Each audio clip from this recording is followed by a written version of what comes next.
Bonjour, je suis bien le général Jean-James Nkundu, pasteur de l'Église internationale du Christ House of Prosperity. Nous sommes basés à Paris, à Londres. À Paris, nous sommes dans le numéro 15 rue Auguste Pérec, 94 800 du côté des villes juives. Ce matin, ce soir, je ne sais pas à quelle heure tu regardes cette vidéo, je voudrais te parler comment bloquer les maris et les femmes de nuit dans ta vie.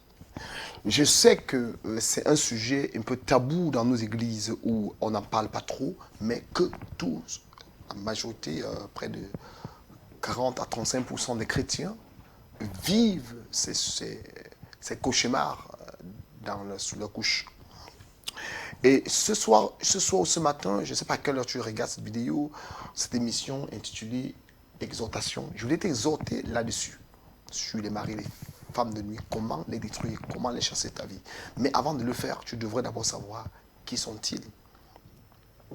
Les maris et les femmes de nuit, ce sont des esprits incubes, succubes encore appelés, ces esprits qui peuvent se lever contre nous au travers de nos sommeils, qui viennent nous oppresser dans nos sommeils par des couches nocturnes. Et parfois, lorsqu'on se réveille, on se retrouve même, à notre réveil, on se retrouve même parfois dénudé, on peut se retrouver parfois mouillé, on peut se retrouver avec des choses sur nos corps qu'on ne sait pas d'où ça vient. Je vais vous faire un petit témoignage avant de continuer.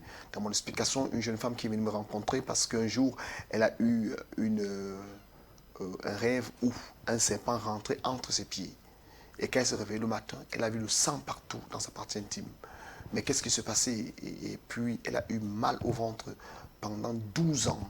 Et lorsque j'ai discuté avec elle, c'est lorsqu'elle est venue me voir et qu'on a prié, il faut voir comment elle a manifesté. Elle n'a plus jamais eu mal au ventre après ce jour-là qu'elle est venue nous rencontrer. Donc, il y a des choses comme ça qui existent. Les maris et les femmes de nuit. Je vais vous dire comment ils opèrent. Ils sont responsables pour savoir que tu as ces esprits. Tu vas voir que ta vie va dans la séparation. Et tu vas te retrouver en train de divorcer avec ton conjoint. Tu vas te retrouver en train d'avoir des difficultés pour te mettre en contact avec un homme, c'est-à-dire célibat endurci. Certains même vont se retrouver séparation de corps dans le foyer. Ils vivent ensemble avec un homme, mais il va se retrouver hors du foyer ou bien pour rien. Le monsieur dit bonjour, tu dis bonsoir au monsieur, il s'énerve, ou tu appelles un coup de fil, simple coup de fil, le monsieur s'énerve et il va se mettre de côté. Il n'est plus avec toi dans la même maison et vous vous séparez. Et ça, c'est encore ce que nous appelons les effets des maris et des femmes de nuit. Nous allons aussi voir des disputes régulières dans les foyers. Nous allons voir les deux conjoints ne vont presque jamais au lit. Et nous allons voir même certains même de sont les homosexuels. Le lesbianisme, ça fait partie des effets des maris et des femmes de nuit.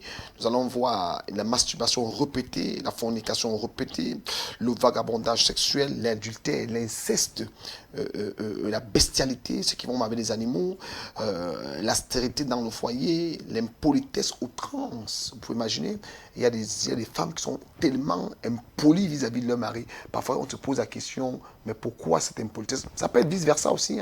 C'est parce qu'il y a un mari de nuit qui est là et qui se manifeste au travers du comportement de la personne. Et là, ce n'est plus la personne. Si vous avez une femme à la maison ou un homme à la maison, lorsqu'elle s'énerve, elle n'arrive plus à se contrôler. C'est que c'est le mari ou la femme de nuit qui a pris le contrôle. Et là, vous devez savoir que cette personne est sous l'influence du mari ou des femmes de nuit.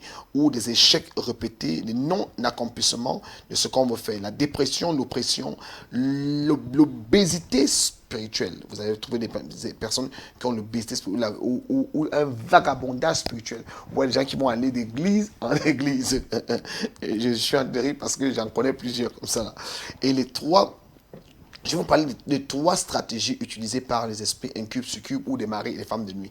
Ils utilisent trois stratégies pour rentrer dans nos vies. La première stratégie qu'ils utilisent, ils utilisent la stratégie que j'appelle encore la stratégie démoniaque. La stratégie démoniaque, c'est quoi? C'est en fait un esprit démoniaque. Ce sont en fait un tiers des anges qui sont partis du ciel lorsque l'archange Michel les a propulsés sur la terre. Et quand ils sont descendus sur la terre, bien aimés, et la Bible dit dans le livre d'Apocalypse 12, à partir du verset 7e, il dit, et il eut une guerre au ciel, Michel et ses anges combattirent contre le dragon, et le dragon et ses anges combattirent. Et la Bible révèle quelque chose de très important, au verset 8e dit, mais il ne fut il ne fut pas plus de place au ciel et il fut projeté sur la terre. Et la Bible déclare ainsi, il fut précipité, le grand dragon, le serpent ancien, appelé le diable et Satan, celui qui a séduit toute la terre. Il fut précipité sur la terre et ses anges furent précipités avec lui. Ces anges qu'on parle ici, c'est ce qu'on appelle encore les esprits déchus ou encore les esprits démoniaques. Et le diable, qu'est-ce qu'il fait? Il utilise aussi les esprits démoniaques pour nous attaquer. Dans le livre de Genèse 6, la Bible dit que lorsque les fils de Dieu virent que les filles des hommes étaient belles, il est pris pour femmes.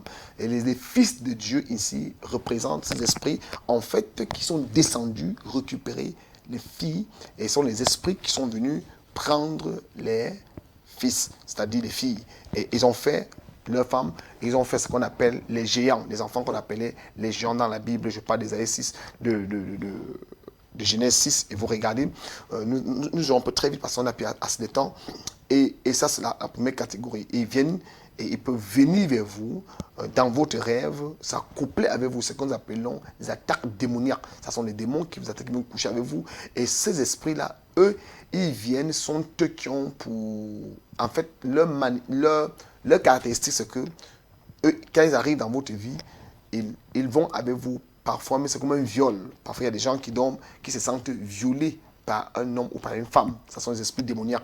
Parce que tout ce qui concerne démoniaque concerne la bestialité. C'est-à-dire, ils viennent comme des bêtes, ils viennent avec vous et ils vous couchent par force.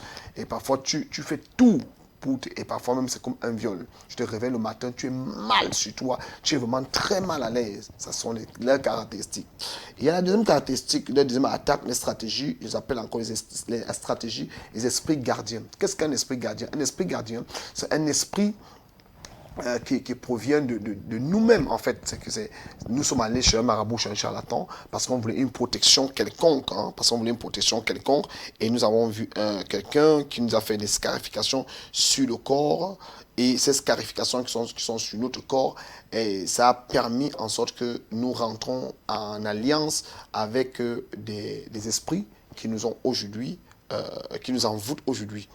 Et quand vous posez, c'est déjà d'acte d'aller chez les marabouts, chez les charlatans, vous devez savoir que vous avez mandaté un esprit dans votre vie pour prendre contrôle d'une partie de votre vie.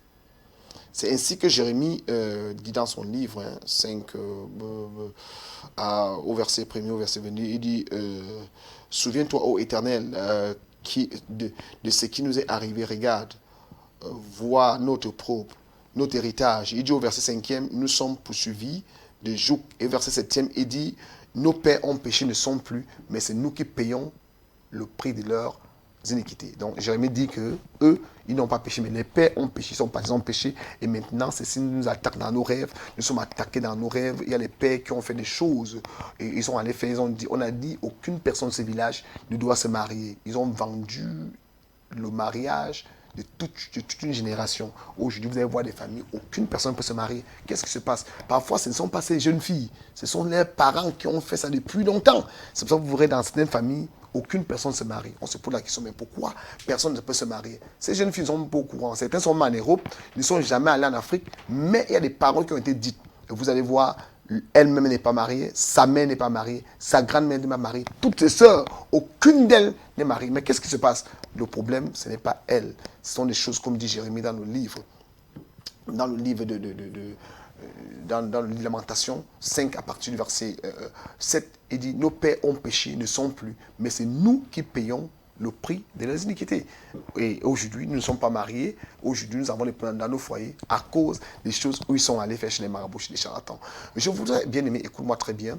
Je voudrais, à la prochaine vidéo, je vais te parler aussi maintenant la troisième stratégie qui sera en fait la stratégie des esprits humains.